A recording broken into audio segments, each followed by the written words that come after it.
Good evening. I'd like to call to order the April 22nd, 2025 meeting of the Parks and Recreation Advisory Board. My name is Patrick Raftery. I'm chairman of the board. I would like to take the opportunity to introduce to you the members of this board that are all volunteers. To my far left is Stephanie Sisti. To my immediate left is the vice chairman, Kelly Kelly. On my right is Candace Gardner. And to her right is our newest volunteer, Tim Burnham. I'd like to take this opportunity to welcome Tim to the board, as well as to give him a few minutes to tell us a bit about himself and his motivation for becoming a member of the board. Thank you. I'll keep it brief, so professionally. My background is in emergency safety, public safety. I've worked here in Pinellas County for 8 years as a firefighter paramedic. I left and went to Tampa Fire for an opportunity where I work in quality assurance.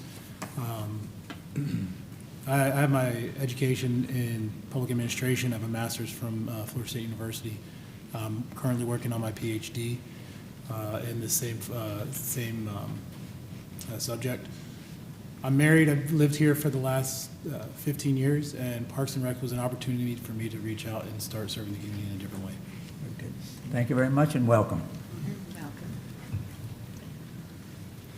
For those of you in attendance, we have an agenda that's available to you, and if you would like to speak on an item that is not on the agenda, we will have an opportunity for you to do that. If you do choose to do that, simply approach the podium and give us your name, and then you may begin to speak, and you would have 3 minutes to speak. If there is an item on the agenda that you wish to speak to, please wait for that item to come up, and we will give the public an opportunity to speak on that particular item as well. And joining us just now is our last member, Angelica Lonesome. And there's a copy of the supplement. Is this one Lonesome? I think it might be, I'm not certain.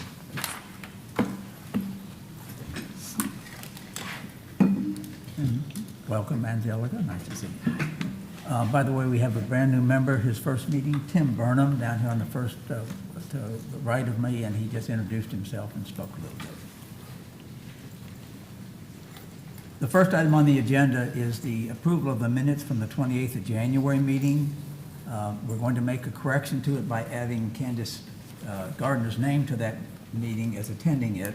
But other than that, if there's no other changes necessary, may I have a motion to adopt the minutes as written and published? I make a motion.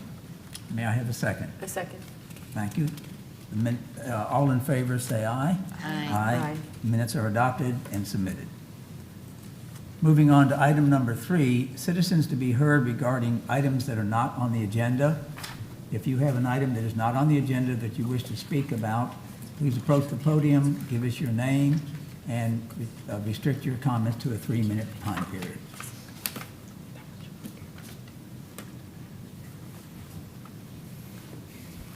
Hi, I'm Blaine Enderle. You're all volunteers. God bless y'all. Well, I'm going to speak of something that's not on the agenda.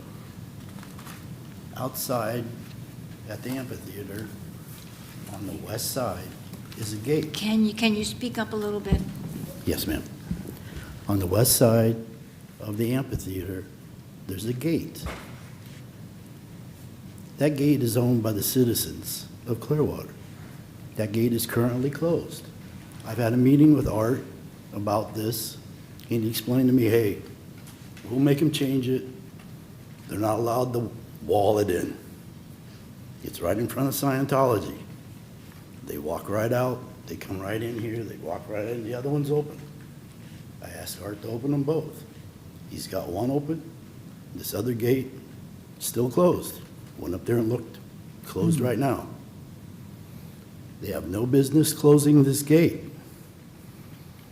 And Art promised me many times that this gate would never be closed by Ruth Eckerd people. Now, it makes it easier just to wall it in and not go down and open it up. I understand, but that's not the rules. I wish Art was here. I truly do, because this is me and Art. And every time I'm on my electric bike, I shoot a picture of it and send it right to Art.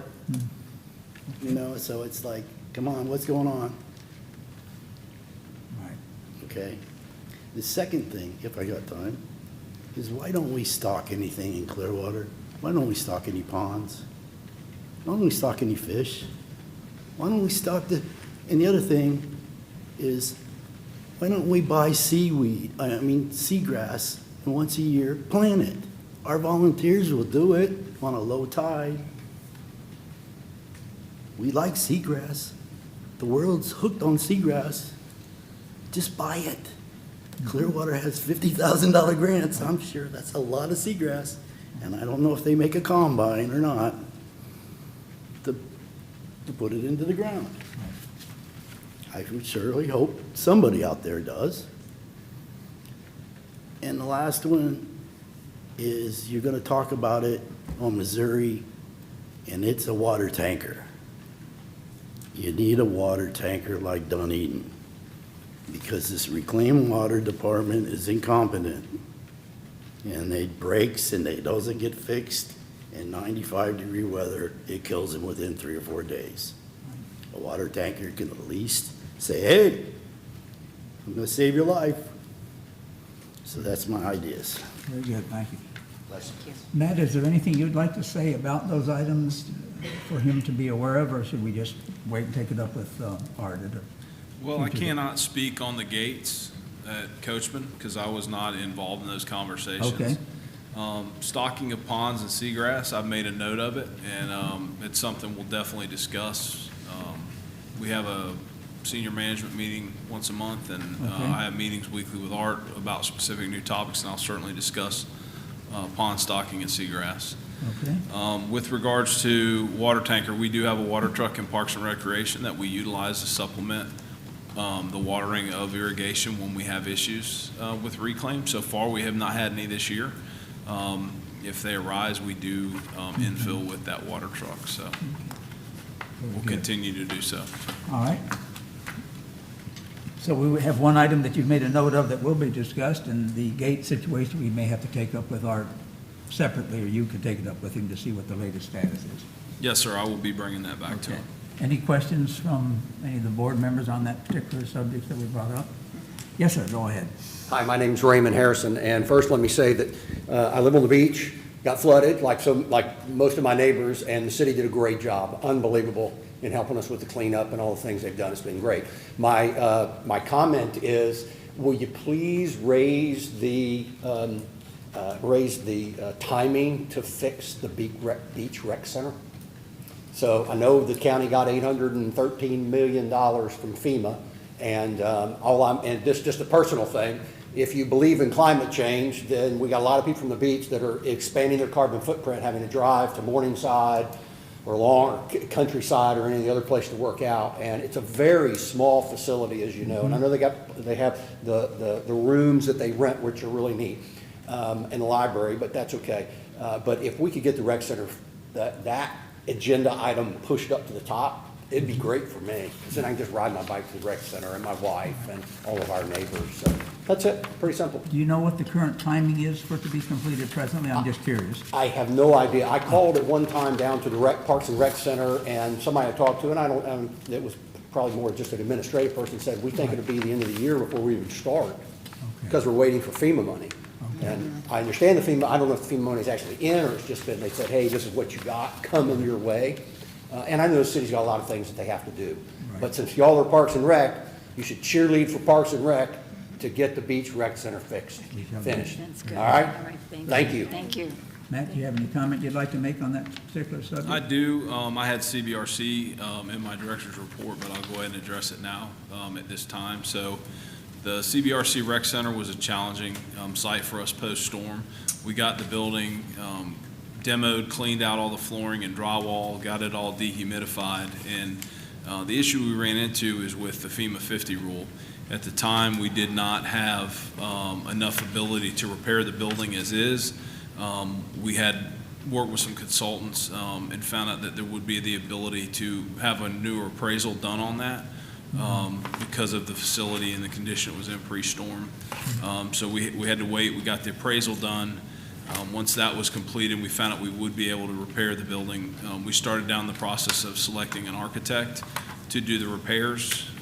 In that process, it was triggered that the bathrooms did not meet ADA compliance, and there was various other things that had to be brought up through this process. We had the front door was not impact resistant, and we're taking this opportunity. Once that door and the window above it's replaced, the whole building will have impact resistant windows and doors in it. We are looking to go back with flood dams at all the door entrances to prevent, obviously you'll never prevent all of it, but it will certainly help in preventing storm surge in the future. I know a lot of the banks and different places utilize those flood guards, so we're looking to have those installed. New LED lighting will be installed throughout the building, which is more cost effective and lasts longer. It's just better than incandescent bulbs. So we are using this opportunity.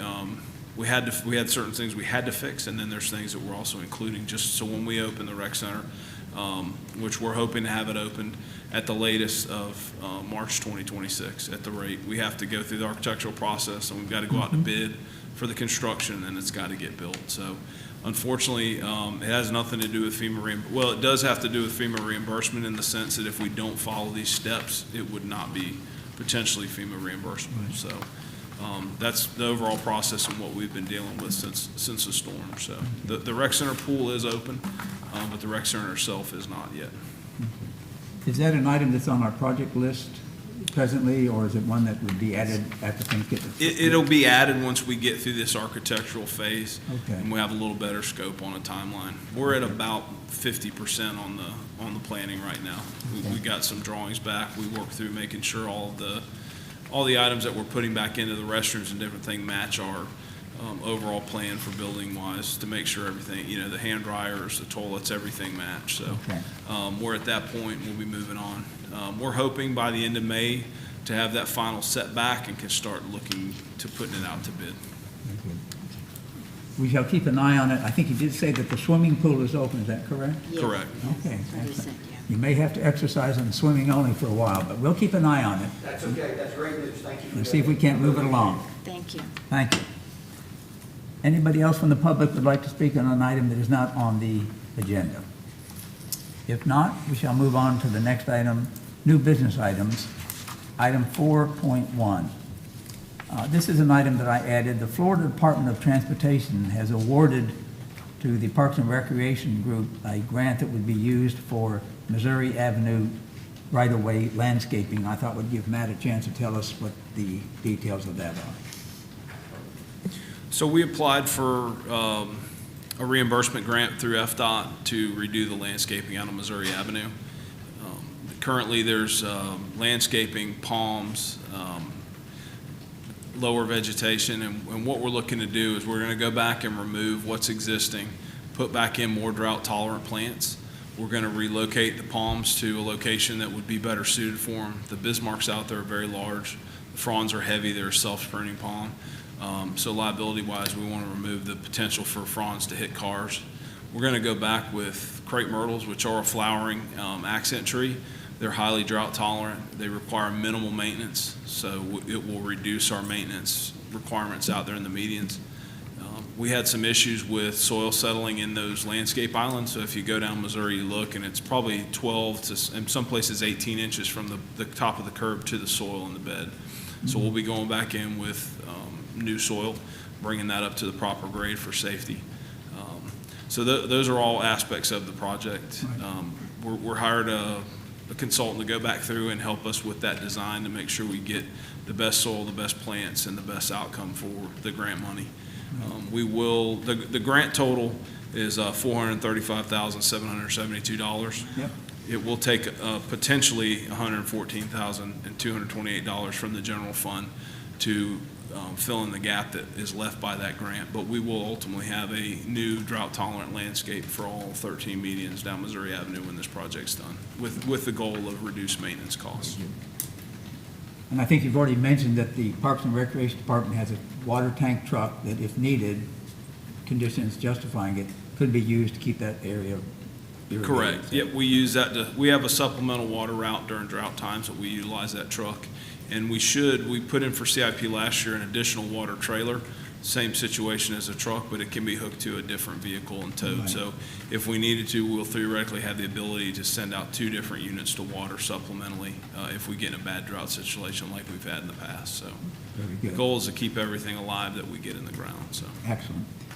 Any other comments or questions from the board on this particular item? How much was the grant? The grant was $435,772. Okay, thank you. Yes. If there's no further questions, we'll move on to item 4.2. This is an item I added, which was a additional grant that we got actually from Pinellas County, a rather significant amount of money to upgrade significantly the Eddie C. Moore Sports Complex. So if you could give us some detail on that, that would be excellent. This project, the Eddie Seymour renovation, was the highest ranked project in the Tourist Development Council's group that they did this past year. They gave out a little over 24 million total. We got 7.75 million for this project. Wow. What we're doing with this money and then additional funds, we'll basically have a little over $21 million project that will completely renovate the Eddie Seymour 1 through 4 site. Currently, there is a 4-field clover out there with a very old building in the center. That facility is highly used by ESPN and other national sports tournaments. The goal is to not only make that experience better for that tournament, it's a big dollar generator for the community, Right. but also bring in potentially some other tournaments that are similar to that and have additional economic impact. So this grant's going to allow us to turn those fields into really a destination for college softball. And that's our goal through this. Sports tourism is a large driver in our department and for the community economically. So this grant and the additional funds that go with it will help us redo those 4 fields, the facilities, and then we'll also redo the soccer fields that are out there. We had a separate project from that, but we're going to combine it in with this and just do it all at one time. Since we're going to have it closed and under construction, it makes the most sense to just do everything in one shot, so. Sounds very good. In addition to the athletes participating, you have their families, you have visitors, you have other people coming, broadcasting by ESPN. It'd be a great showcase in the Clearwater area. If I'm not mistaken as well, I believe the county commissioners indicated that this award of $7.75 million was exactly what was asked for, I think. Well, we actually asked for 10 million, was so it we 10 did not get million? the full Okay. ask, but we got very close. Okay. That's wonderful. That's a significant amount, and I It know it'll is. be put to good use. Absolutely. Any questions from the board on this particular item? No. Moving on to item 4.3. I beg your pardon, also, if anybody from the public would like to speak on an item, I shouldn't skip it. I should let you do that as well. As we finish the item, you can speak at that time. I forgot that. Yeah, Hi, I'm Blaine Enderly. Let's talk about this Missouri Avenue. For this grant. Did anybody talk about how much it's going to cost to get the reclaimed water put in? Could you repeat that? Did you ever explain how much money it's going to cost to put in the reclaimed water in that area? I cannot speak to the specific water, but we currently have irrigation valves and meters out there that feed those islands as already. So it's already in there. Correct. Bless you. That's what I need to know. very good. Hidden costs. Yep. If they don't speak about it, ask. Right, very good. Thank you. Moving on to item 4.3, long-term sustainability plan for Parks and Recreation. This was an item that I added because at one of our work sessions with the council, Mayor Rector proposed this item, and he wanted to brainstorm with Parks and Recreation, request input from residents, Parks and Recreation Advisory Board about things that could be done long-term to sustain Parks and Recreation, including ideas that might be revenue-generating ideas for Parks and Recreation, as well as looking at the fees that are charged at the various rec centers for people to use them, as to whether we should be increasing them slightly or this, that, or the other thing. So it was just an initiative the mayor put out there that I thought would be good for the board to hear about, get some input from Matt on it as well, and the viewing public would be aware of it as well. So, Well, we have a general plan in Parks and Recreation. It was set up in the past. We were given direction on how to proceed. Some of that was changed during COVID. A lot of the events and things that we put on were encouraged to be free to get people back out in the community once COVID was settled. And it would seem right now we're at a new point where that direction very well may change. We are looking at all aspects of our organization. So, and a lot of people don't understand Parks and Rec is very big. We're not just big budget-wise, but we're big responsibility-wise. So we maintain 109 parks, which is over 1,700 acres. We've got rec centers, athletic fields. We do daily maintenance 365 days a week at the beach. So any of the raking, trash operations, we do them. There's no days off. Someone is working. Same with downtown from Coachman Park up to Crest Lake. The downtown core team, they work 7 days a week, 365. So a lot of people don't realize that that falls under Parks and Rec's purview. We have a rapid response push team that works during hurricanes. We do a lot of different things with hurricane cleanup and restoration. And that's just the one piece. Like I said, you've got rec centers, athletic fields, special events. So all the different events is put on through parks. So we have an all-encompassing work group. I think the big thing is we're going to continue to scope and figure out how we can make our plan better that we've already been working on. And as things are brought up, like revenue and things, we can certainly look at how we can address those things. So fees are something that we had already been taking a look at. We looked at our profit loss statements percentage-wise compared to other communities. We're very comparable, not just locally but nationwide, but that's certainly something that we can improve on if that's the direction we're given. So we're going to continue to focus. We have, like I said, a senior manager meeting once a month. This month's meeting is Thursday. This is one of the topics that we'll be discussing on. Everybody was sort of tasked to go back, brainstorm, and come back with some ideas. You know, the question of Parks and Rec's essentialness has been kind of thrown around here and there, and I would certainly say we're an essential department in a lot of different ways. We enrich communities and the experience that our citizens have and our visitors. So we're just going to continue to build on the plan that we currently have, make it better. We're working with public communications on marketing and better ways to market, not only the concerts and things, but also all of our other programs and what our staff does daily just to make the parks as beautiful as everybody expects.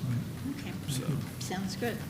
One of the things I would remind the residents as well as the board members to be aware of is that as we approach the budget preparation process for the city, it always helps if people can show up in person to speak at council meetings on behalf of Parks and Recreation, because I believe it is fundamental to the success of the city and the attraction of the city and the residents that live here is important as the police department, fire department. I rank Parks and Recreation right up there with them. So hopefully we'll have an opportunity to let our voice be heard on the budget preparation as well. Is there any other comments, questions from the board? Yes, you brought up marketing, and I'm glad you did, because online, there's a video of Moccasin Lake Park that goes all the way down, and I thought that was wonderful, because when I first got on the board, I suggested videos. I've never been all the way down to Moccasin Lake, so now I got to see what it was like, but are there plans for doing more videos like that of different parks? yeah, that's one of the things that we've been working with public communication is the best way to not only prioritize what we want to show, but how we show it. So that video was an example of one of the potential things that we will probably be looking to do, and it's good to hear feedback on it, because I wasn't sure how many people had seen it. It just got posted, so. Oh, I'm sharing. Yeah, I'm no, the sharing fact it you saw it everywhere. and That was brought it great. to us, that's great. I mean, I'll certainly take that back to public For communications. sure. when It we had meet with them. aerial, if you haven't seen it. Oh, It had nice, aerial really? and walking along all the Oh, paths. wow, It that's was wonderful. great. It's a fabulous That's park. very good, I've been yeah. there. Okay. I had one question on Yeah. So it's a very broad topic, and I'm assuming we have like certain money we get from the general fund, and then it's dispersed to each individual department, much like other municipalities. My question would be, is there any taxation on visitors when they come in for a destination location? So is there any opportunity there to where if there's I forget, a vacation tax that we could give to the hotels and other facilities maybe that would help, recoup some of that money spent? We have bed taxes that are collected through the county, and that's actually what helps fund that TDC grant. So I can't really get into deep detail on it, but there is taxes that are collected through bed taxes and other things for visitors. And I can get you some more information on sort of how that works. One thing with the fees, we're looking at fees on places like our rec centers, athletic field rentals, and those types of things. Those are the fees that we can control, whether to charge or not to charge for specific events, and what that looks like. Do we set an event up to break even, or do we set an event up for attendance to have people come out? So those are kind of all the things we can look at and control in Parks and Rec. But the bed tax, like I said, I'll work to get you some more information. I'll get it emailed to you after the meeting. I can have it sent to all of y'all. But Any other questions or comments from the board? No. Any questions or comments on this item from the public that they'd like to address? If not, I'll move on to item 4.4. This is an item relative to the shuffleboard and lawn bowling facilities and looking for a status update from Parks and Recreation as to where does the repair, renovation, or whatever activity might be planned for that site. The lawn bowl shuffleboard, as you all are aware, took significant flooding from Hurricane Helene. We had to go in and remove drywall, flooring, and things out of the shuffleboard building. Lawn bowls had issues as well. One of the things we looked at, much like the rec center, was trying to figure out how or if we could repair the buildings. Unlike the Clearwater Beach Rec Center, the lawn bowls and shuffleboards is a lot older facility, and the pre-storm condition did not bring it to an ability to be reevaluated like we were at the CBRC. So unfortunately, the amount of money we could put back in to repair the buildings will not allow for repair of the buildings. I know that Art has had a lot of different conversations with both user groups, with city management, and to my knowledge, he put a proposal together with some different options, and it's currently being looked at by city management. And that's really, as far as I know, it's gone. There will certainly be follow-ups once those final meetings are had at that city management level. It may come back to council on those options, but I don't have specific details other than currently we are not able to repair those buildings with the FEMA 50 guidelines. Right. So. I believe it was the FEMA decision, essentially, it said, this is what you're going to have to look at if you think you can rebuild these, that you just couldn't simply repair them, so. Yeah, they take the depreciated value of the building, and you can do up to 50% before it's considered a substantial improvement. And with a substantial improvement, you have to raise the building above base flood. And in Clearwater, we have to go 2 feet above base flood. They want 2 additional feet for freeboard. And I believe that facility is at 10 feet would be base flood, so you'd have to elevate that building to 12 feet. Yep. Now you're getting into elevators and various other ADA compliance items, and we could not repair the buildings for that 50%. It was quite low. I think total for both buildings was around $165,000. Right. So, but there will be more information brought back once some of those final decisions are sorted out. Very good. Is there anyone from the public that would like to speak on item 4.4? Did the public first, aye?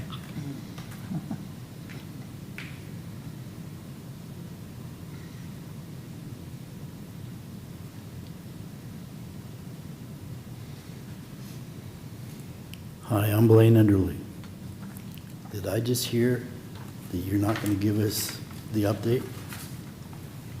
I mean, you asked for the update. Yes. As to where we are presently. Yeah, And we he asked did for do an that. But update, yeah. it's still in discussion. And that's the update. That's the update. That the update is that he's had, as he said, Mr. Cater's had meetings with interested groups. He's solicited from them ideas, recommendations as to how they might redo that area with the restrictions they have from FEMA, but they're still under discussion to finalize what those will be. And that is a change from the last time we had an update. At that previous time, they were just telling, they weren't certain what they could do because they were not going to be able to repair the facilities. So this is the update that we are looking for, is to say, where are we today? And I think he has provided where they are today with it. Be under review, decisions to be made, may go before council You just don't know, but it's under review right now. And suggestions from the community is what's under review as well. A suggestion. I just found out about the place. They taught me. They made me fall in love with the place. It's remarkable.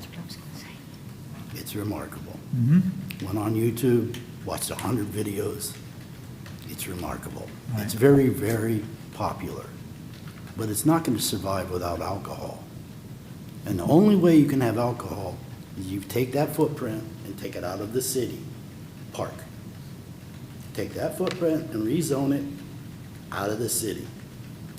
Once you do that, you can have alcohol and you can thrive like St. Pete went from 0 to 1,500. That place can go from 0 to 1,500.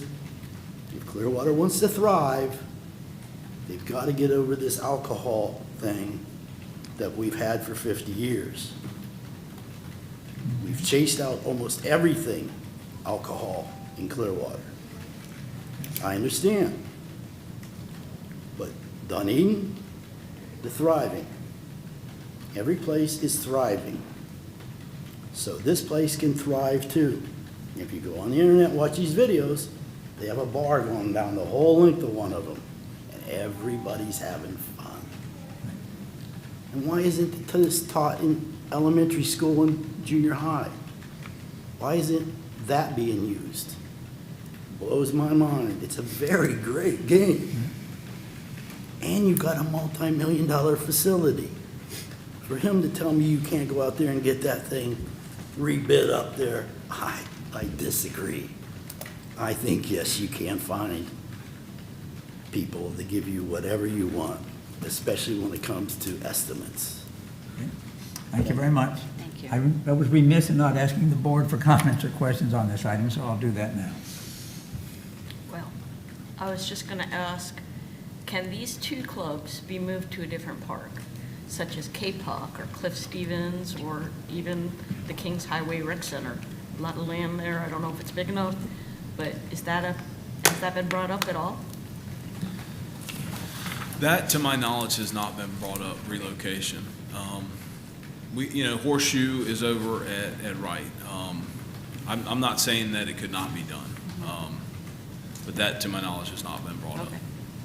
I just wondered if anybody floated that idea or not. Okay. Is that something possibly at the senior managers meeting that you could bring that up just to see if it has been discussed or been discussed and dismissed for whatever reason, or if it's not been discussed, maybe just put it on the table for discussion possibly? Yeah, absolutely. I will bring it up and see if it's been brought up. It was not to my knowledge, so. Okay. Okay. Any other questions or comments on that particular item? Moving on to item number 5, old business items. There are none. So we will move on to item number 6, the director's report.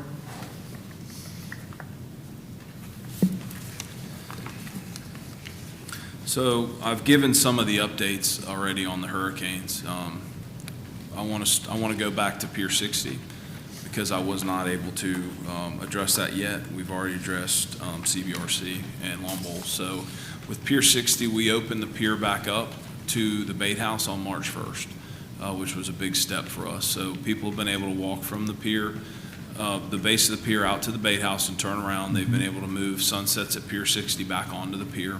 It's been open during Sugar Sand. It's been very successful.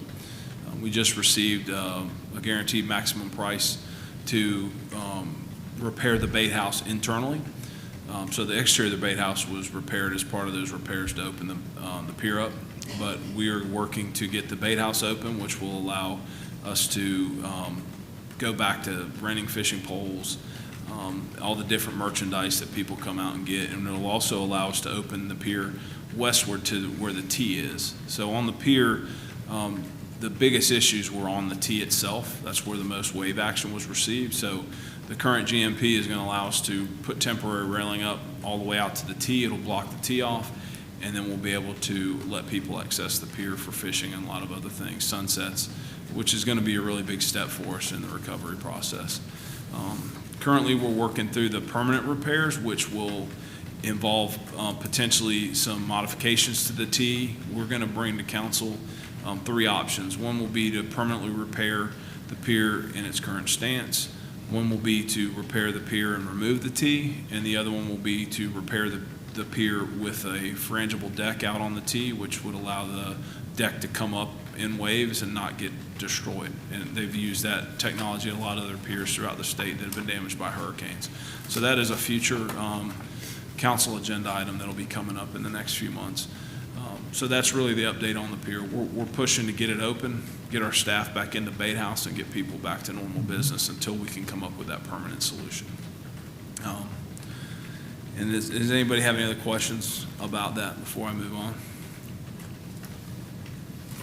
How much was the guaranteed maximum? Do you know? It is currently sitting at $299,000 to permanently repair the interior of the pier and then open up the pier west to the T with additional ADA compliant handrail. And that should go to the June 2nd council meeting. It's this June 2nd work session and then June 5th council meeting. We're currently in preparation for next storm season. Unfortunately, it'll be here June 1st. Didn't give us a whole lot of time from the last storm till here, but we're constantly improving our emergency operation plan. We took a lot of the things that we learned that went well last storm season and didn't go well, and we're making the modifications in our emergency operation plan to make sure we're ready for this coming storm season. So that will be finalized prior to June 1st and will be distributed out to the other departments as we do every year pre-storm. We're working on our capital and operational budgets. As Patrick mentioned, that will be going in front of council. We're going to have a flat budget this coming year, so we will not increase it. It'll be the same as last year. And that's one of the ways that we're working to sort of flatten out for this year in somewhat of a holding pattern, I guess. We're working on not increasing things, we're working on maintaining and making sure that we're keeping that level of service as best we can. We're also looking at our fee structure, like I mentioned. That's a big part of the budget process. Is there ability to increase fees? And if we end up, whatever we find out will be brought back and presented to y'all along with council. So that is one of the things that will be out in the open once we get to get that study finished. We talked about the TDC grant. There's one other grant that we had applied for and things are looking positive for. It was a U.S. Tennis Association grant for our McMullen Tennis Complex. It received fencing damage, lighting damage, and other things. And USTA had a grant opportunity. We've applied, and we're in the final stages of finding out if we're going to receive that or not. So depending on the outcome, we will bring that back as well to let you guys know. The work has been completed out there. It's a reimbursement grant. So one way or the other, we will most likely get reimbursement, whether it be through FEMA or USTA. But that is one of the additional grants that we went for. That's on the McMullen Booth complex, did you say, or no? It's McMullen Tennis. Okay. It's out on Druid Road. Yeah. I've Eden been there. Drive, I believe, is the road that goes back in there to it. Do you know how much the grant is that's been applied for? 40,000. There's a new dashboard that's going to be unveiled on myclearwater.com, and it will allow everyone to go on to myclearwater.com and access all the capital improvement projects and the different budgeting aspects of it. It's going to come available here in the next month or two. I know they're finalizing things, making sure the updates. That will be updated quarterly by each project manager, department, person in the department that is over those projects. So people will be able to go in and see. It won't just cover our CIPs, but you'll be able to go and see what Public Utilities is doing, go in and see what Public Works is doing. So it's really going to give a whole nother layer of transparency to our capital improvement projects citywide. When will that be available? I talked to the budget director, and she said in the next month or two. They're sort of working out all the kinks and making sure everything is up to date before they go public with it.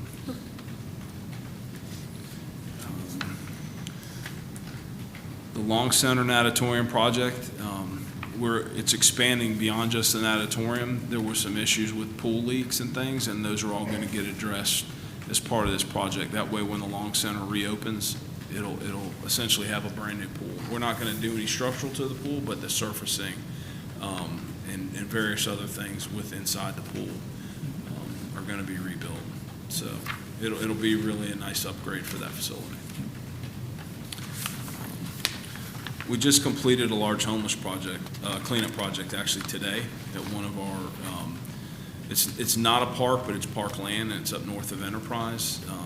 Crews removed 120 yards of debris that had been hauled back in the woods, and basically a large camp had been set up. So it took 5 roll-off trucks to get that out of the woods. It was pretty impressive, the amount of debris that was back there. Yeah.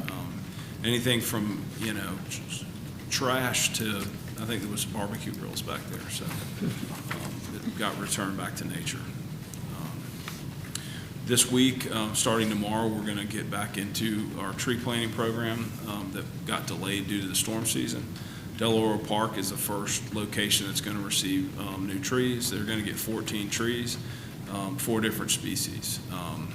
Black olives, pignut hickory, green ash, and pink tababuya. So it's a variety of different size trees, and you've even got the pink tabs that are a really pretty flowering tree. They're very showy, so it'll be a nice addition to that park.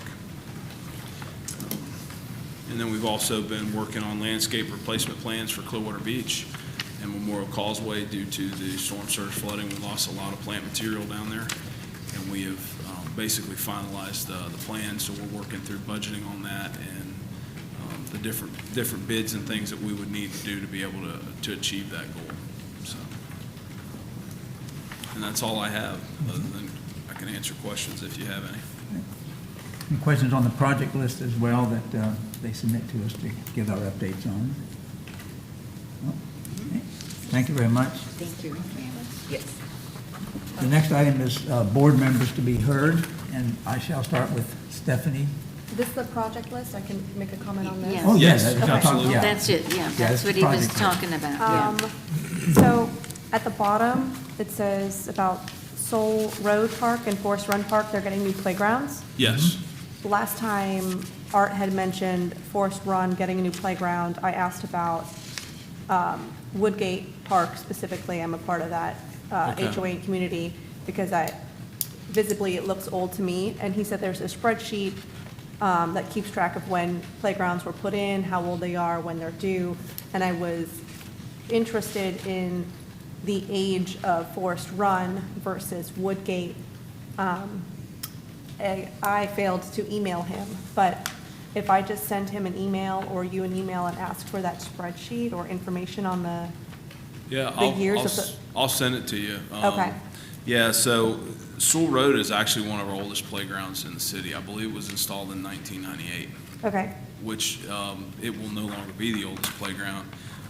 Woodgate is newer, if I'm not mistaken, than Forest Run, but I will get that specifically for you from the spreadsheet. I'd be interested in that list as well. Sure, I'll have Aaliyah send it to all of you. To piggyback off of that question, I also wanted to ask about the Countryside Rec Center Park, because it's also kind of old and dangerous. Yeah. The bouncers, the seesaws are they're a little dangerous. This is at CCP? Yeah.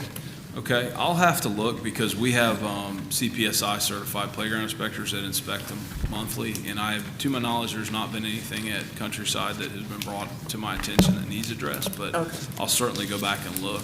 Okay. I know the seesaws are something along with the spring animals. We've removed all the spring animals. I know there's plans to take out any seesaws left, just due to safety.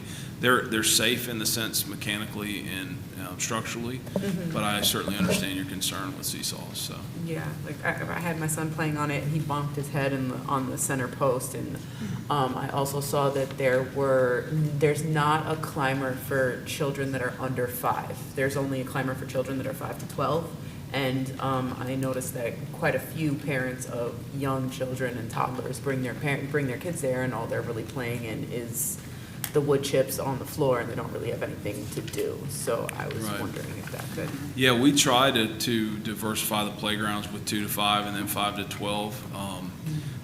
We just, depending on footprints and things, certainly drive those factors, but it's certainly something we can definitely look at. in the future. But, every playground, even the ones that we're currently installing at Soul Road and Forest Run, they have a replacement date in this spreadsheet. So I'll get that to y'all. That Thank you. spreadsheet has all the expirations or when they'll be replaced? Yes. Yeah. Yep, it's got We had installation that dates and before. then replacement dates on them, and it's scheduled out. Some years we may do 2 playgrounds, others, we've got playgrounds like Pier 60 Park and Long Center that are huge playgrounds that we just feasibly can't do more than one, and are currently budgeting for those replacements, so. But yeah, I'll get you that spreadsheet, Thank you. absolutely. Any additional questions? I was told that the water tower next to the Kings Highway Rec Center is coming down, and I was just wondered if there was any plans for that space. Currently, we do not have any plans for that space. I did not know that the water tower was coming down until you spoke to me earlier. So I will get with Art on that, and we'll definitely talk about what that would look like.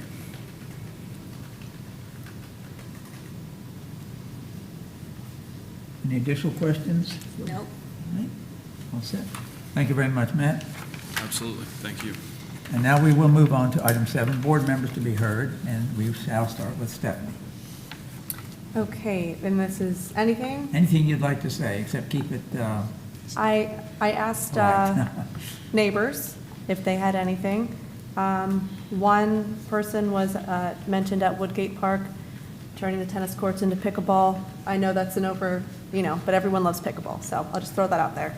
And the second, a neighbor asked, there's the baseball field at Woodgate Park, and they said the infield is like, you can't use it, I guess, like a baseball field. They said there's ground wasps near the home plate. I didn't go check it out, but that's what they said. I mean, it's pretty I think you should. beat up field, so maybe just a little bit of TLC there. We have Woodgate in for CIP in future years. The field out there is an open space field. It's not maintained as a field. It's for open, people can just come and play pickup games and things like that. With regard to the tennis courts, there are pickleball lines on one of them, but, we just had them resurfaced for tennis, and that's going to last at least another 5 to 7 years with the resurfacing we did. So Okay, there's no plans to turn those tennis courts into pickleball at this time. all right. but there has been some done already. I think you said lines have been set for pickleball out there already. Is that correct? Currently, Yeah, yeah, so correct. there's- Yeah, one of the courts. One of the there. courts. Yeah, Okay. before we resurfaced the courts, there was already pickleball lines, so when Right. we did the resurfacing, the pickleball lines that were there before went back down. Very good. Anything else? Angelica? I wasn't here last meeting, but I did want to compliment you, the Parks and Rec Department, on the new sidewalk from Forest Run Park to the corner. I'm there a lot. My kid goes to school at Curlew Creek, so the grass has really improved. Like the beauty of the corner of that park has increased dramatically. All of the grass has grown back in, and it looks really good. So I thank you. Absolutely, I'll pass that on to staff. Kelly? Well, I spoke out of turn. My water tower question was meant for this You may time. use the time to say anything you like. That's okay. Well, I would just like to see more of those videos because that was phenomenal. And if I could ask this question, there was a private videographer that did that video. And I know that the city has allowed me to share parks, pictures, and videos in the past. Is it okay to share that one, or is it privately owned, or? Moccasin Lake now. I mean, I've shared it on social media, but on. Yeah, I mean, once it's on social media, to my knowledge, But what about my site, I Love Clearwater? Is that, I've shared videos and photos with city's permission before, but Yeah. he's not here, okay. yeah, I'll have to ask PC. I Okay. don't want to say I don't see a Okay. problem with it because I really don't know, but I will reach out to Joel and her It's team and get phenomenal, an and I answer. encourage everybody to take a look at it. It's on yeah. Facebook under the city of Clearwater. Oh, okay, yeah. That's it? Anything else? Okay. Candace? Nope. Nope. Tim? Nope, this will be my first meeting. I was kind of here just to feel it out. Very good. And I will be the last, and basically, like Stephanie has done and others, I would encourage the board members to visit parks in your neighborhood, solicit information, request for information from the residents that know you are a member of the board, and visit the parks yourself, and if you have something you'd like to share with us, you can certainly send a note out to Art, in between meetings, if you will. I'd always encourage you to do that, as well as the residents to send us any requests for information or suggestions they may have. On one final note, one of our members, Marty Armstrong, has indicated that he will be withdrawing his membership on the board. So what that means is that we will very shortly officially have a vacancy that I would like to encourage the board members, if they know of anybody that would like to apply, or the public viewing this on television, or the audience, if they know of any person, resident that would like to apply for that position, it shall be open very shortly, and we'd love to have them on the board. And with that, I shall adjourn tonight's meeting. Thank you. Thanks. Good stuff. Yeah.